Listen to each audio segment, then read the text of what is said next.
Um, so the big picture about the bullet points A through D.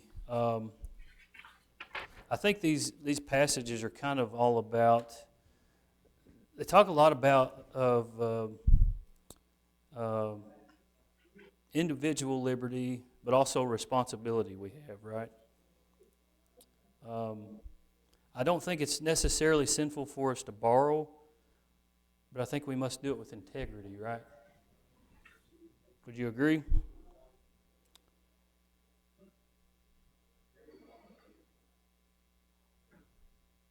We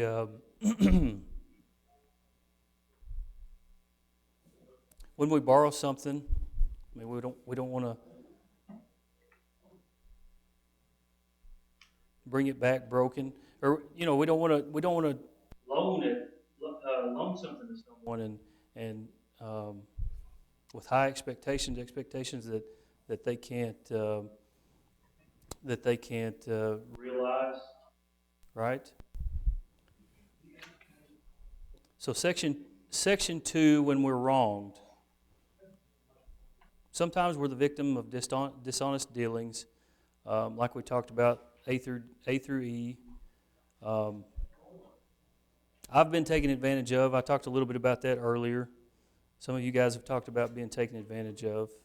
It's not a good feeling, is it? Do you like getting taken advantage of? I hate that feeling. Um, we tend to want to take to social media or talk about it to others, or contact the authorities, or even take revenge on ourselves or on them in our own hands, right? So let's hopefully setting the stage for this. Let's go ahead and start reading 1 Corinthians 6. I can get a volunteer to read that one. 1 Corinthians 6, verses 1 through 11. Actually, we're going to save that one for last. Let's go to Proverbs 24:29. Apologize. Do not say, thus shall I do to him as he has done to me. I will render to the man according to his work. Okay. What about Matthew 5:38 through 42?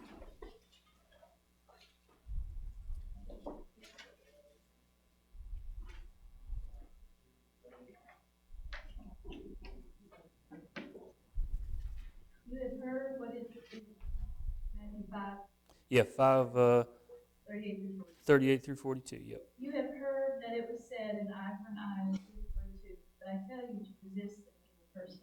But whoever slaps you on your right cheek, turn the other to him also. If anyone wants to sue you and take away your tunic, let him have your cloak also. And whoever compels you to go 1 mile, go with him 2. Give to him who asks you, and from him who wants to borrow from you, do not turn away. All right. And Romans 12. Let's actually read on this one, verses 14 through 21. Romans 12, 14 through 21. 14 through 21. Yes. Bless those who persecute you. Bless and do not curse them. Rejoice with those who rejoice. Weep with those who weep. Live in harmony with one another. Do not be haughty, but associate with the lowly. Never be wise in your own sight. Repay no one evil for evil, but give thought to do what is honorable in the sight of all. If possible, so far as it depends on you, live peaceably with all. Beloved, never avenge yourselves, but leave it to the wrath of God. For it is written, vengeance is mine, I will repay, says the Lord.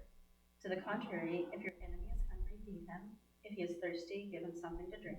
For by so doing, you will heap burning coals on his head. Do not be overcome with evil, but overcome evil with good. Okay. And let's do 1 Corinthians 6, 1 through 11.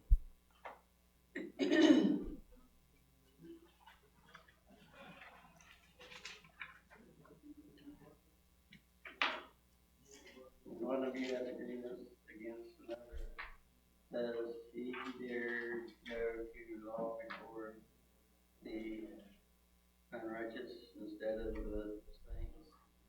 Or do you not know that the saints will judge the world? And if the world is to be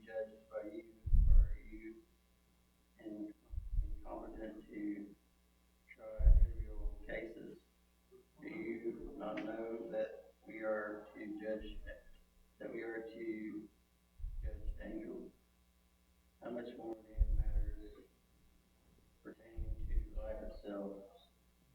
So if you have such cases, why do you lay them before those who have no standing in the church?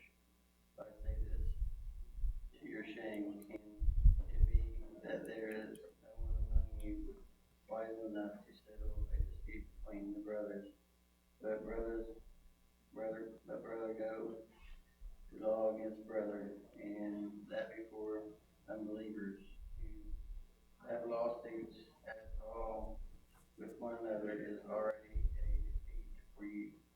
Why not rather suffer wrong? Why not rather be defrauded, that you yourselves from and defraud even your own brother? Okay, so that first passage there that we read, Proverbs 24:29. If you were going to summarize that, what would you say would be the sort of the gist of what that verse is telling us? Proverbs 24:29. Not to get revenge.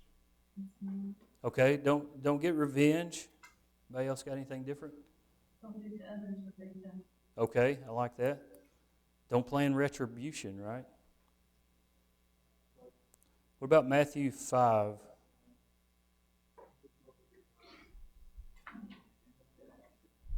What's the gist of what it's talking about there? Kind of similar, you don't render evil for evil. Rendering evil for evil? The passage in Peter says you return blessing. Right. For evil you receive. Yeah. Bless others. I wrote that very same one down, that note on the Peter passage. Bless others because we are called to inherit a blessing. At least that's the way my version read that I was reading last night. What about Romans 12?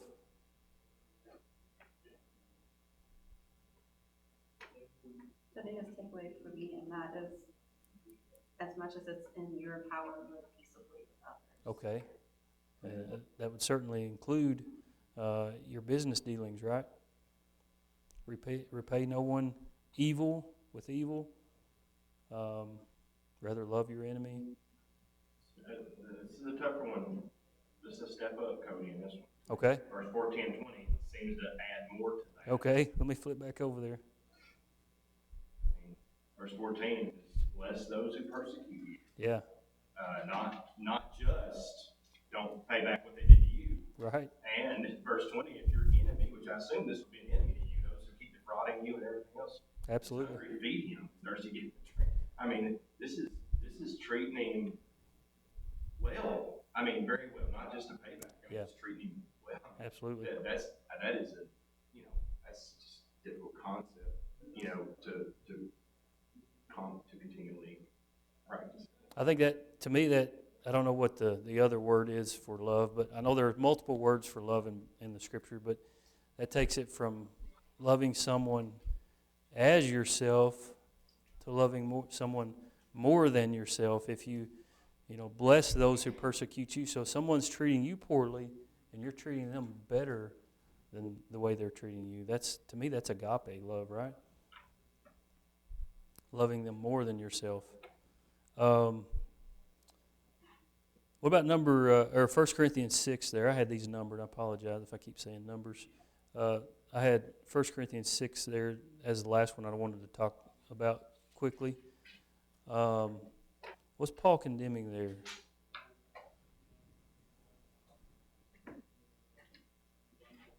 Pursuing your brother. Okay, yep. Pursuing your brother in a court battle. What else was he talking about there? About allowing outsiders to determine the outcome of an argument between brothers. I always thought we were supposed to take the elders. Yeah. I mean, We got a disagreement. We should go see. Yeah. They're your spiritual leaders. absolutely. I mean, They're supposed to be biased, not biased. Is it unbiased, yeah. biased? Yeah. So they'll hear and then, let them make the judgment. Biased toward the gospel, right? Unbiased in in the matter, it's in the sake of an argument, but, Right. yeah, that's a good point. Certainly if we can be mature enough to work it out amongst ourselves, and we're gonna talk about that a little bit, I think in number 2, the question number 2 here, but, I have an example. okay, yeah, let's go for it. Okay, back when we were living in Louisville, in Douglas Hills. Okay. The elders, there was a member who built houses. He and his brother, they built houses. Okay. And so they would, whatever house that they were building, they would borrow from, they would use the money from the next house to build that first house. Okay. Well, they got into debt, and they only built for people of the church, the congregation. You know, not just that congregation, but Christians. Yeah. That's how they wanted to do. So they kept getting in debt because they would build and they would borrow from the next person. And if that person, you know, had trouble paying all that back, so they got into debt. Mm. And they started to not be able to build all these houses. And so it was bad. I mean, it was really bad. And so my dad was one of the elders. And so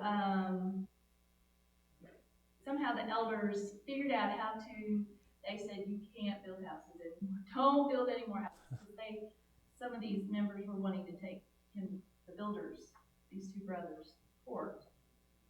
And so they had to, I guess, I don't remember everything, but in the end, they got out of the building.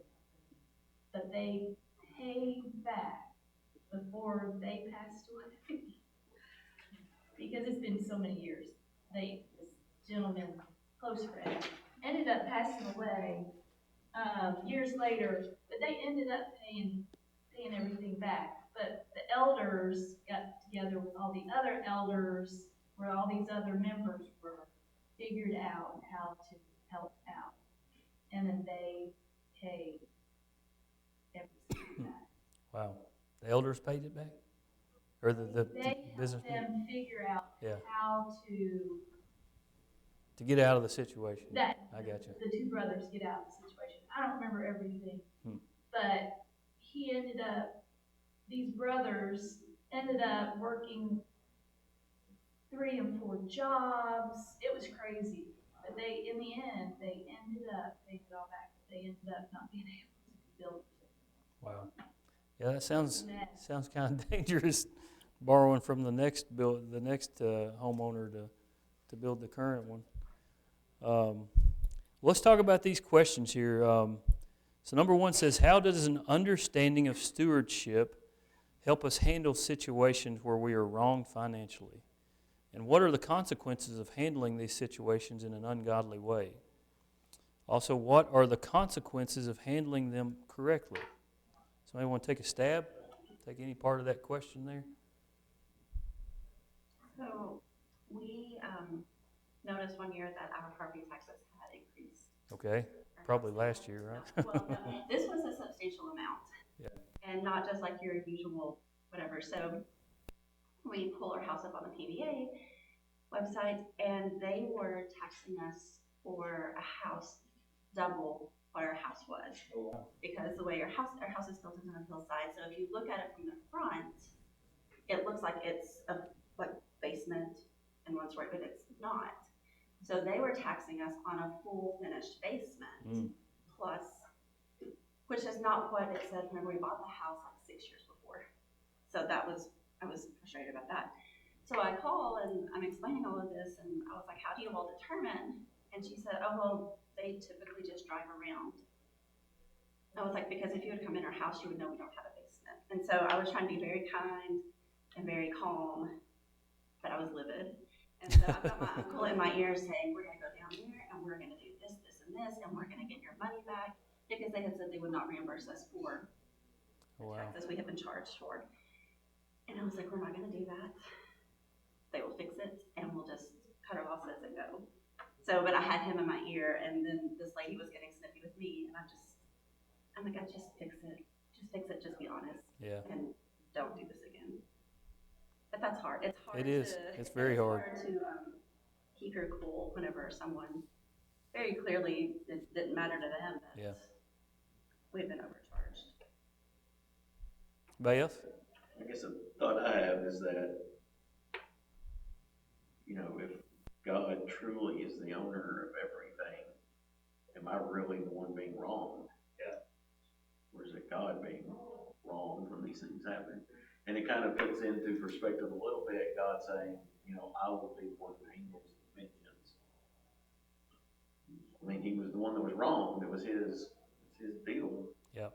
Um, Great points. so I think that kind of helps in those situations. I think you and Michael kind of think alike because he's got similar notes here.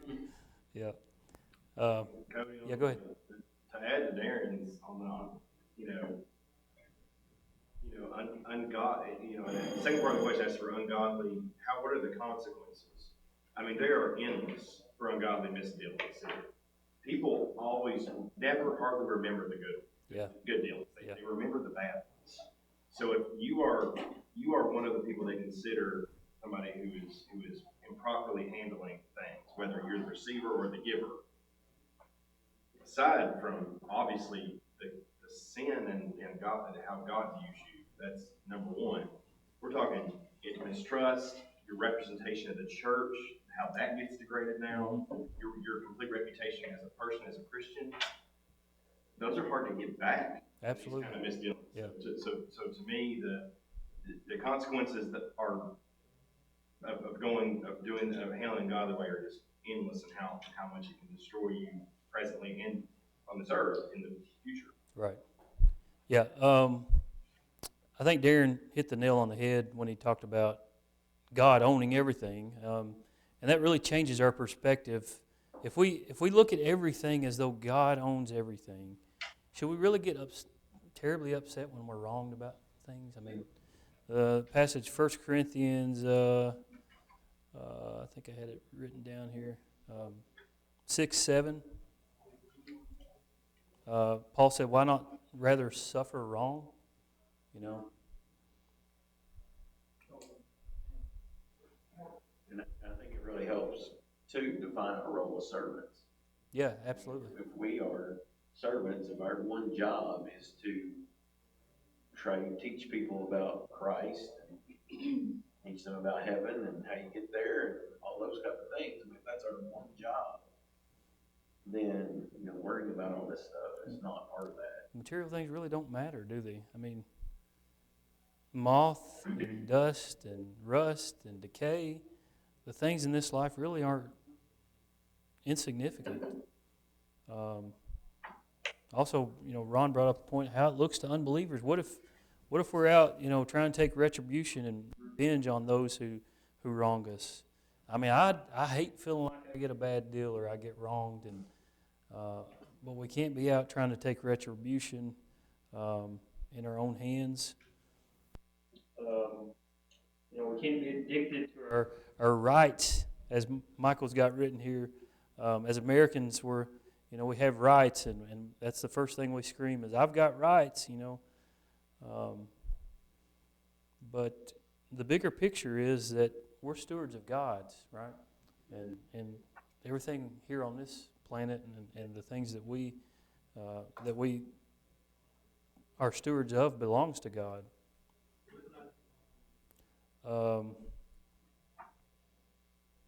You know, Cody, this relates to faith. Yeah. And that patient endurance, patiently enduring, of course, suffering during that period. That's how that's what strengthens faith, when we endure wrong. That feeling of wanting revenge. Think about it. Yeah. If everything belongs to God, then so does wrath. Only God has the right to inflict the wrath. That's right. And determine Yep. how that wrong will be punished. And we tend to want to usurp God's authority and, no, I'll punish the wrong. Hurry it up. I personally will punish Yeah. the wrong. Yeah. No, everything belongs to God, including wrath. And we know from passages, 1 Corinthians 13, talking about the government. The government's appointed for on this earth, but, you know, ultimately God's going to decide. God's going to, did you have something, Ron? You put your hand up? I don't think I got time to tell the story on my family. Okay. Some of these things, when you're dealing with physical matters or property or loans or this, that, and the other, but it's pretty simple. You endure, you know, you don't sue a fellow Christian, you don't, try to take over, or get your money back or your property back or whatever if they wronged you. But there are situations in life where people, married people in particular, don't see eye to eye, and one in particular that I've got time with no boy that we support. I didn't think I'd ever. But he's in prison right now because his wife has gone berserk and filed for divorce, got a judgment against him for alimony that he'll never pay, and he's here illegally. So life is not always simple. Yeah. That's the point I wanted to make. Yeah. And while those rules still apply, there is differences, I think, in dealing with people when Christians, you know, this is talking about Christians dealing with Christians. Are you really a Christian and you do the things you've done to your brother? She's destroyed his work in 2 different places with the Hispanic communities in Alabama. And it's unbelievable. It's the most bizarre thing I've ever heard of. And he's sitting in jail because he won't fight her in court, basically.